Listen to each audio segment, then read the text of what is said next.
This has been a very interesting hearing, to me, a very revelatory hearing, and I want to thank Mr. Meadows for co-chairing this, and I want to thank the OGR staff and our staff for putting the hearing together.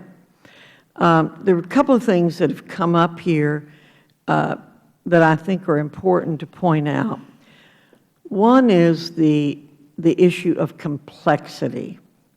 I've been around in Federal government business for a long time. I was the director of an Upward Bound Special Services program at Appalachian State University. We dealt with financial aid and very concerned again about what our students were getting in financial aid.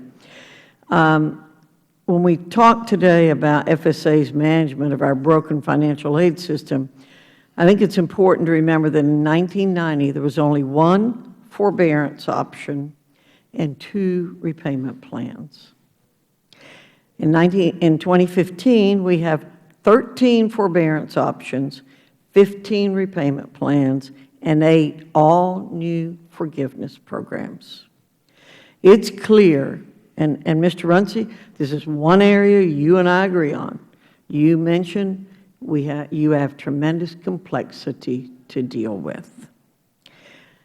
It's clear we've allowed this system to become far too complex to serve students well. I believe it is the life of bureaucrats to make things complex. I think this administration has made things way too complex. And I think it's going to be up to us to look for ways to make the system less complex, because it is clear FSA cannot administer this program. And if you cannot administer the program, your servicers cannot administer. And I agree with Mr. Carter. It appears that there's a lot of blame being foisted upon the servicers. That's not where the problem is, Mr. Runcie. The problem is with the leadership of the FSA.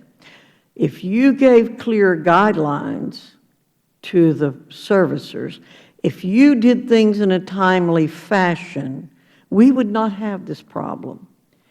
And even the complexity you have generated could be gotten through.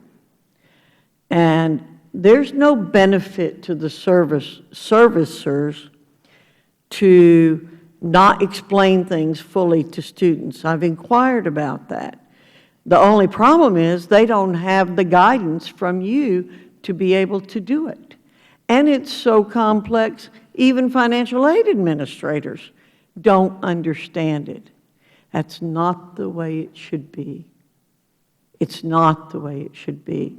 Again, you are harming the people you are supposed to be helping. And that has to stop.